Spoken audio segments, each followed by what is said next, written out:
Seraphine's shadow.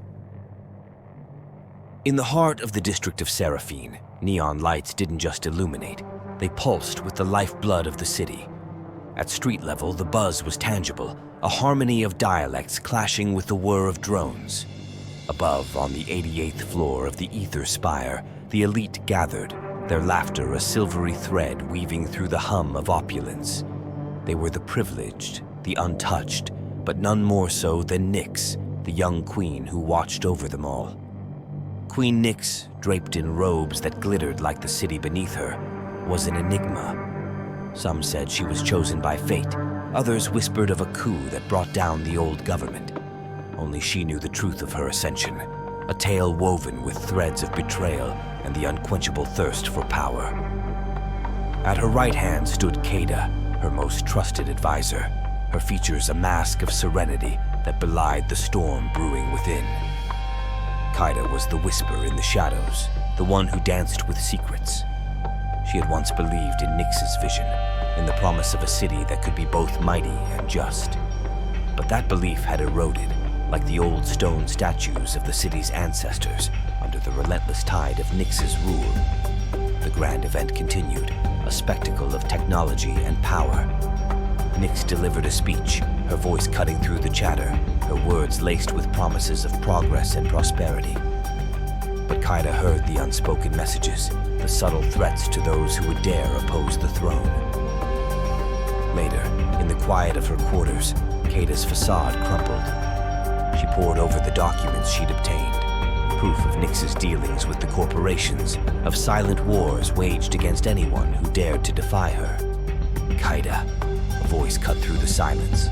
She snapped the datapad shut, hiding the evidence of her treason. "You summon me, my queen?"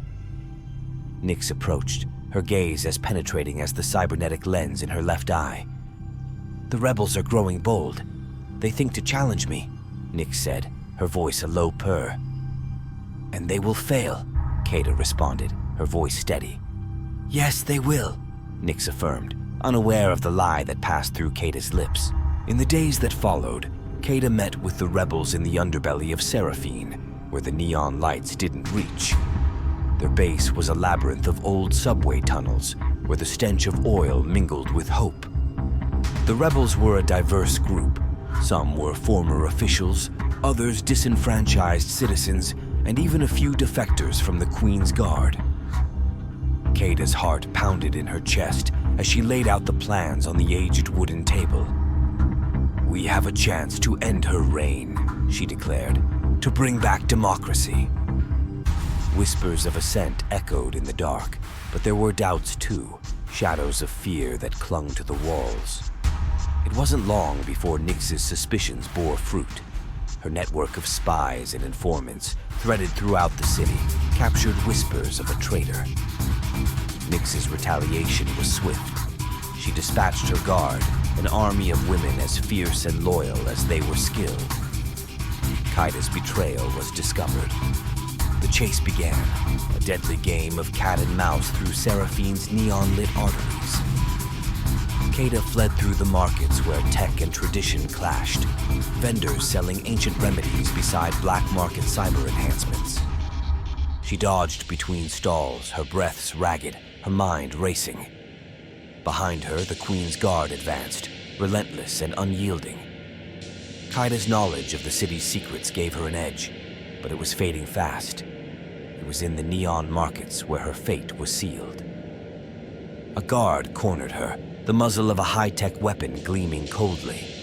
Kaida's eyes met the guard's, and in that moment, she saw hesitation. It was all she needed. With a swift move, she disarmed the guard and fled deeper into the maze of the city. The rebellion had given her more than just a cause. It had honed her instincts, sharpened her resolve. Kaida made her way to the outskirts of the city, to the place where the neon lights gave way to the darkness of the wastelands beyond. The rebels were there, their vehicles ready to vanish into the night. As she climbed aboard the last bike, Kaida glanced back at the towering silhouette of the Ether Spire. She had been banished, branded a traitor, but this was only the beginning. Nyx watched from her high tower, her eyes tracking the fleeing figure of her once closest ally. "Let her go," she ordered, turning from the window. "She will return in time, and we will be ready." The streets of Seraphine were abuzz with the news by morning. Nyx addressed the city, her image broadcasted on every screen, her message clear. "Seraphine stands unbroken," she declared. But the undercurrent of her words was a warning. Betrayal would not be tolerated. In the wastelands, Kaida regrouped with the rebels. "Seraphine has lived in the shadow of one ruler for too long," she addressed her newfound comrades. "It's time for the people to step into the light." As the first rays of dawn crept over the horizon, the rebels dispersed, a network of shadows ready to reclaim their city. Kaida watched the sunrise, the light casting long shadows over the land. The District of Seraphine lay behind her, its future uncertain, but its people's resolve was as bright as the breaking day. And thus began the tale of Seraphine's shadow, where light and darkness battled for the soul of the city. The stage was set, the players in motion, and the eyes of history watched, eager for the next act of the rebellion. In the end, Seraphine would never be the same. For in the heart of every shadow lies the potential for light, and in every light, the seeds of shadows to come.